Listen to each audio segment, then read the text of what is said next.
Welcome to another episode of The Brand Called You, a podcast and podcast show that brings you leadership lessons, knowledge, experience, and wisdom from thousands of successful individuals from around the world. I'm your host, Ashutosh Garg, and today I'm delighted to welcome a very senior and accomplished professional from New York, USA, Shefali Salwan. Shefali, welcome to the show. Thank you. It's lovely to be here. Thank you. Shefali is the co-founder of CEO.works, which is a talent to value company. She's also a coach. So Shefali, before we get into CEO.works and about coaching, tell me in brief about your own corporate journey. Yeah. Thank you, Ashutosh. And my corporate journey is a little bit, crisscrossed, if I can say that. The trajectory, when I finished my MBA, I started working for India's first investment banker in Mumbai, SBI Capital Markets. Yeah. And I was the first HR person, and also, I was taking care of HR at that point in time. And then I moved to Grindlays Bank in those days. If you remember, ANZ Grindlays was quite a seminal multinational bank. And after which I actually moved more into expertise roles. That's also when I had a pivot in my personal life. So I had a child and I decided to use a more flexible approach to my work. Luckily, it was also the dot-com boom days. So there was a lot of need and demand for HR folks like myself, but, fractional. So I would do head of HR for a few companies and startups. So I did that for a few years. And after which, I moved with my husband actually to Netherlands, which again, part of this crisscross career path that I've had.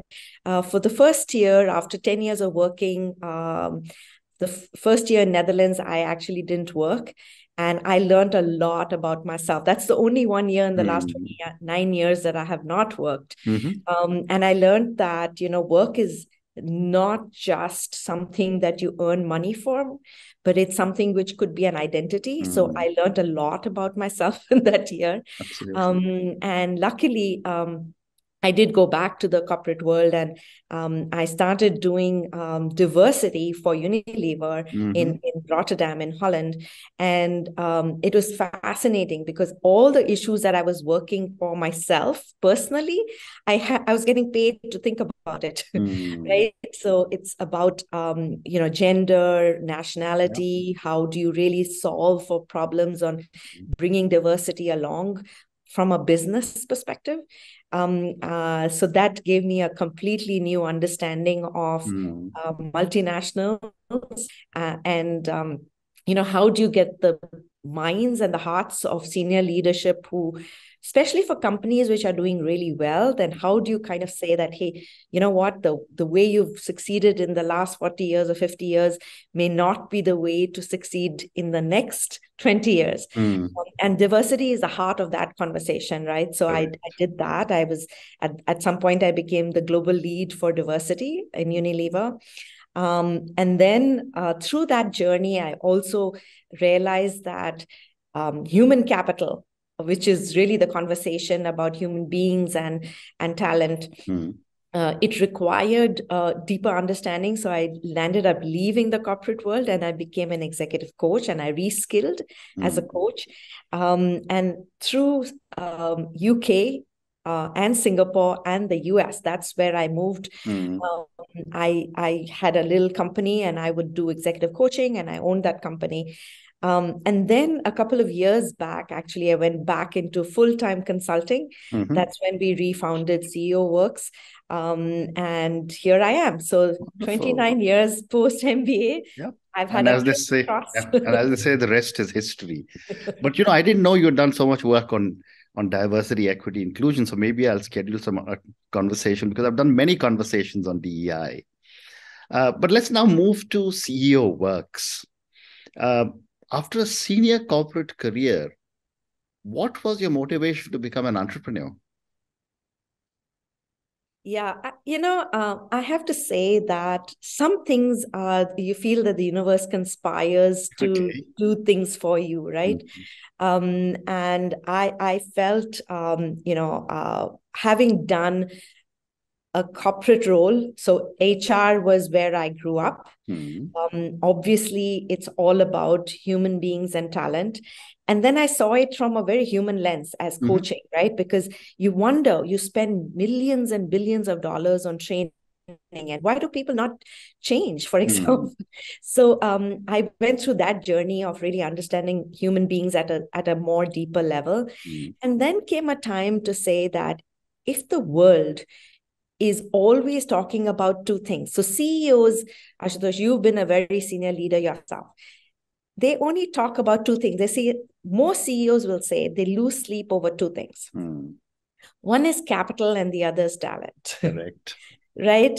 And somehow the finance function has managed to create more evidence-based analytical routines to help the CEO say, okay, this is where the money is moving from, or you need to start taking strategic decisions, move the money around or the value around.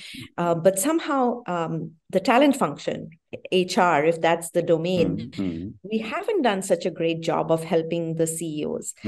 So I saw that happening, over 5 countries. So it's not something that I saw only in one country. My career has been in over 5 countries, and different evolutions of corporates. So small corporates, big corporates, startups, so the whole evolution.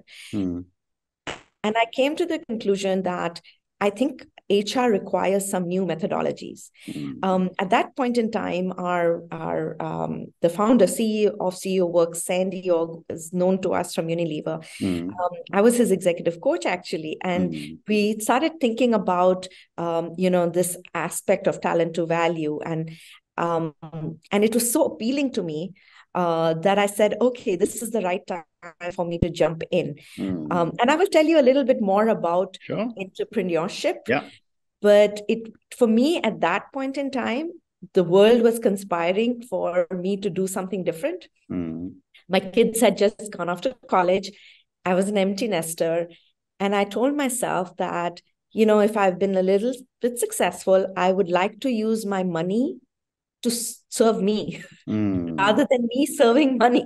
Well said. So I used my money to kind of invest, and that's how we refounded CEO.works. And the two of us, Sumit and I, joined Sandy in this amazing journey. Amazing. So I'll come to the talent to value company, but your response on the HR function is something that I ask a lot of HR leaders.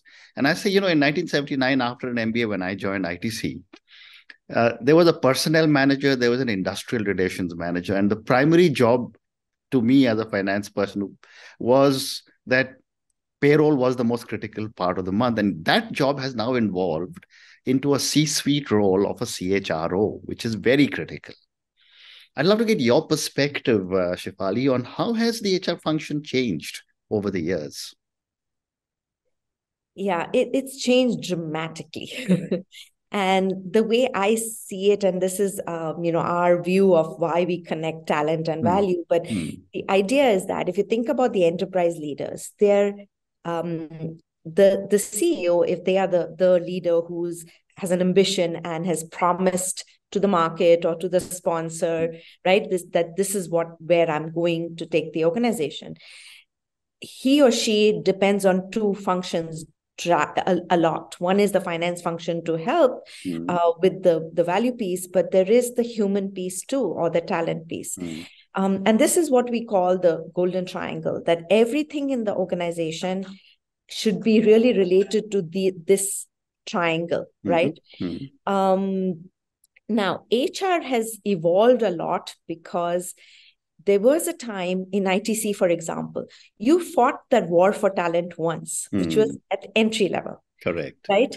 And everything else, the HR person did, things, administrative functions, of course. Correct. And then did a whole lot of work on supply side, which means somebody trained you, Ashutosh. Mm. Somebody made sure that you got development opportunities to Absolutely. become, right? So, but it was done a lot on the supply side. Correct. And over the years, you assume that somehow the supply will get connected to the demand when the demand was there. So, it was process excellence. It was making sure there were lots of Ashutoshes who were growing in a certain way. But that's not how the function is today. I mean, the war for talent is not being fought only at entry level. The value puck moves. I mean, if you think about how many pivots an organization has today, many more than what happened in 1970s. And constantly the talent needs are changing. So HR is evolving, I think, to keep up. But back to the point that I think a lot of our HR tools, which have been very effective, is mostly on the supply side. So whether it's training, whether it's identification of high potential, recruiting at entry level, that's all on the supply side. And I think there is a need, I think, to kind of connect all the stuff, which is beautiful stuff, which is happening on the supply side to the value creation, which the CEO is responsible for. Correct. Right? Because they will lose their job if they don't do the value creation. And I'm using value creation, Ashutosh, as a little bit of a proxy to an organization's ambition. So even a nonprofit or, so it doesn't matter.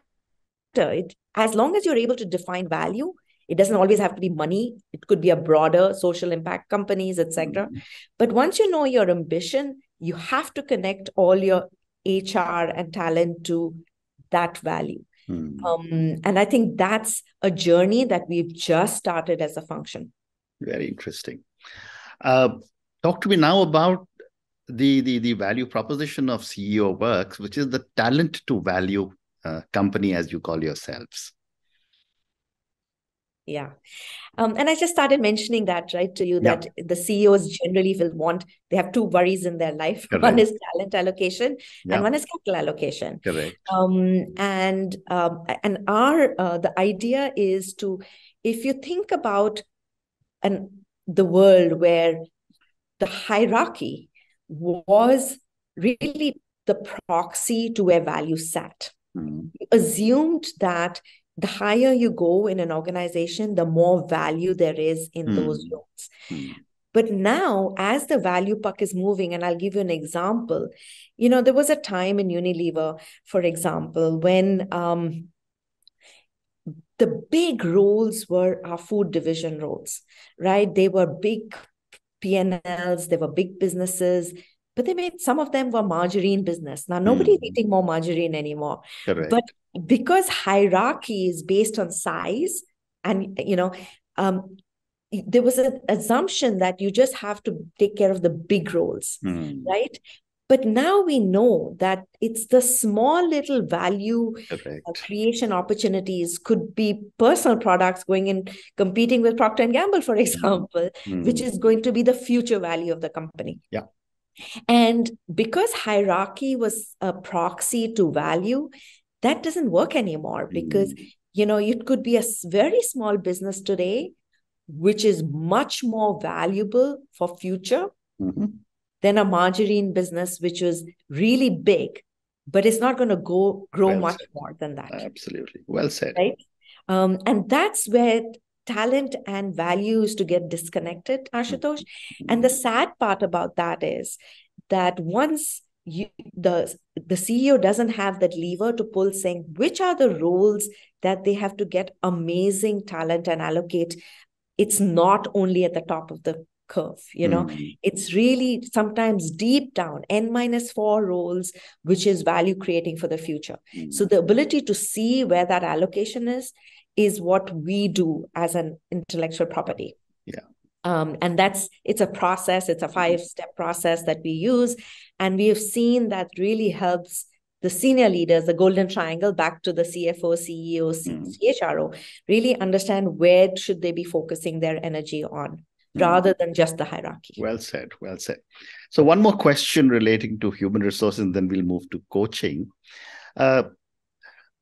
Shefali, I've been reading and talking to many people about the use of technology, which includes artificial intelligence in the HR function.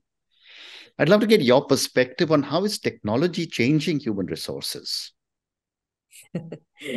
So this is a big, big topic and Yeah. very, it's something which is interesting to everybody now. So I will tell you, having done work with different clients at different phases, some old clients, some startups, all of that. I think the first big wave of technology was just about making things efficient. You Correct. talked about personal management and payroll. Now we don't think about those things because Absolutely. technology is taken over, and thank God there is efficient, and you don't have to be calling up somebody and saying my payroll's not happened properly, etc. I think that efficiency, costs, and speed was the first wave of technology. And the second aspect of technology, I think, was used in things like sourcing, for example. You don't, at our time, if you recall, sourcing was done in a few campuses. Correct. And technology has helped that. They totally scaled those operations. My son goes to an Ivy League college, doesn't matter anymore. You can go to, say, a LinkedIn or whatever. Technology has allowed many more people to come in that fishing net, if you can call it. Yeah. Right. But I think that is democratization. That's great. But I think technology in the third phase, which is what I think you're talking about, on decision making, on innovation, on really understanding how do you work with talent management. So give you an example. One of our clients, they're going through a huge pivot. Now, which company is not going through a pivot? Absolutely. Right? So this company is a medical devices company. They used to forever recruit mechanical engineers and doctors. Okay. They'd put widgets in your body, hip replacement, knee replacement, etc. But the biggest pivot now, as we know, is that you're putting sensors in these widgets, which is going to help the patient outcomes, right? Now, as a skill in that organization, they needed to move away from mechanical engineers to understanding more software engineers who's going to understand the data from the sensors and say, how is it going to help the patient outcome in rehab of your hip replacement, for example. Now, to do that, you now have technology to say, amongst 20,000 employees, how many software engineers do you have? How many people? So you can now understand and dig in and scrape data, which you couldn't do earlier. And I think AI was not used in this aspect so much, but even scraping data of where you are, where is your competition? Do they have more software engineers than you have? Because that will allow, from an ROI perspective, go and say, okay, let's go and recruit more software engineers. Very so it helps you take decisions, right? Oh my God, technology is now so fascinating because it's coming in this disruptive, innovative space.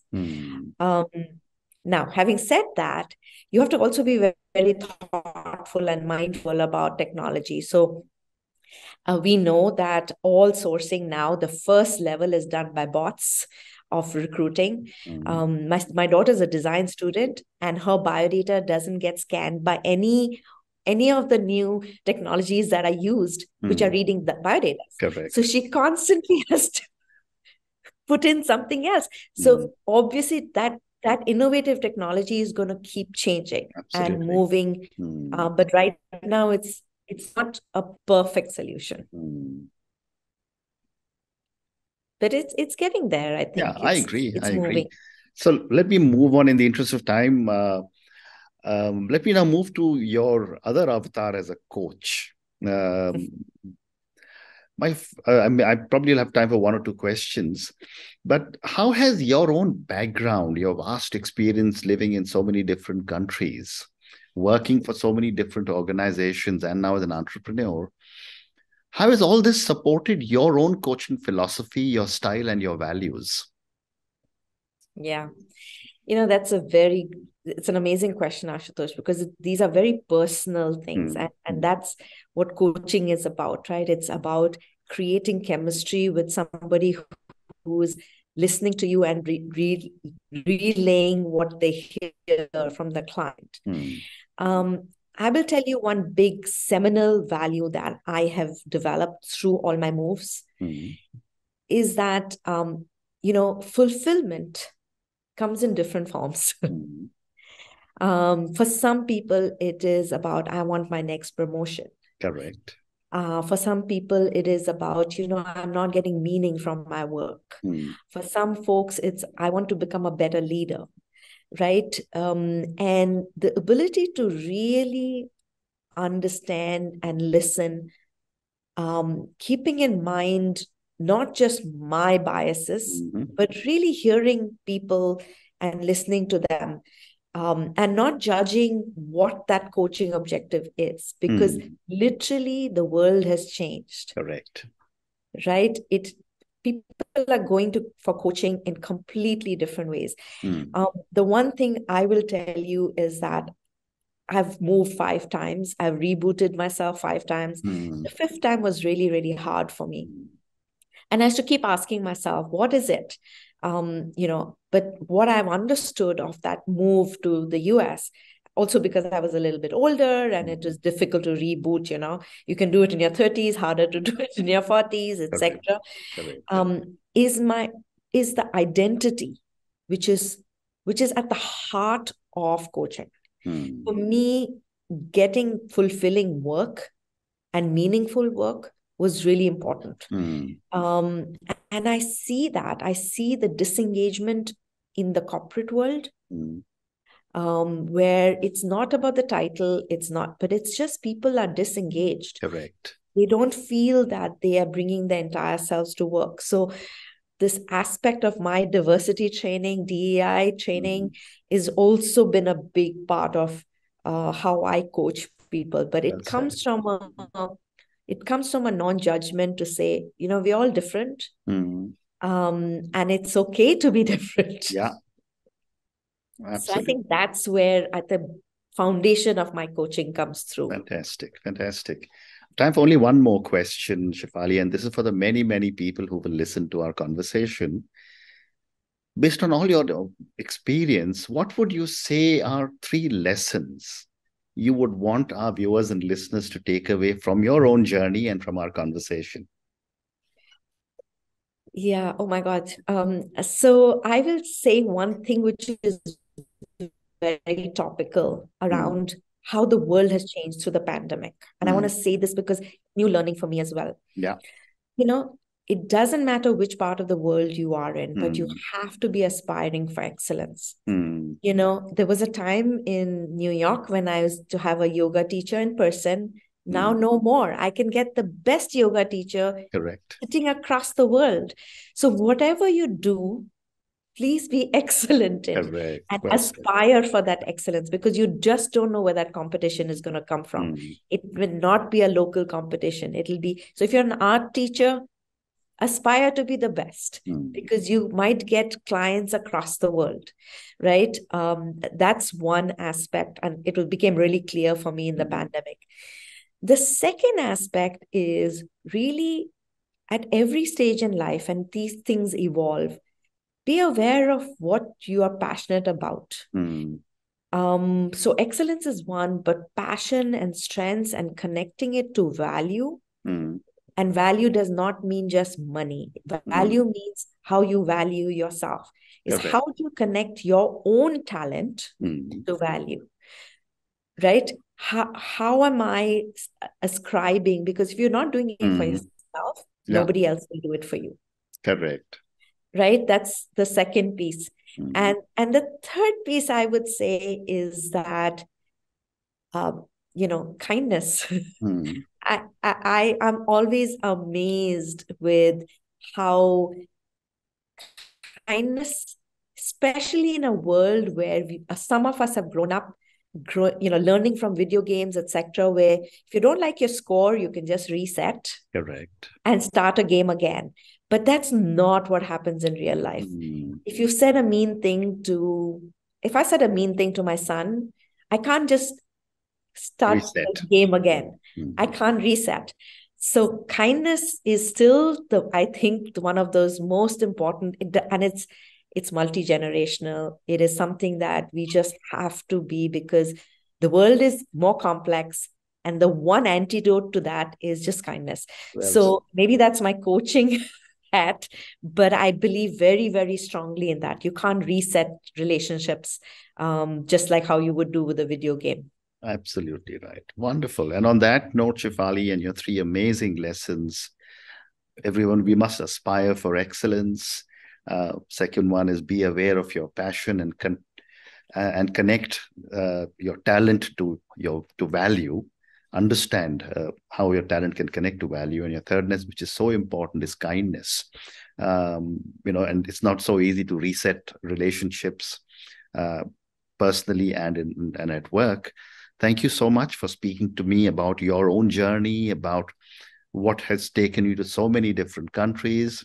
Thank you for talking to me about CEO.works and the work that you're doing there. And thank you for speaking to me about your coaching philosophies. Thank you again, and good luck to you. Thank you. Thank you, Ashutosh. This is very nice. And this is also a reflective conversation. So I really enjoyed it. Thank you very much. And appreciate you calling me into this program. Thank you. Thank you for listening to the Brand Called You videocast and podcast, a platform that brings you knowledge, experience, and wisdom of hundreds of successful individuals from around the world. Do visit our website www.tbcy.in to watch and listen to the stories of many more individuals. You can also follow us on YouTube, Facebook, Instagram, and Twitter. Just search for the Brand Called You.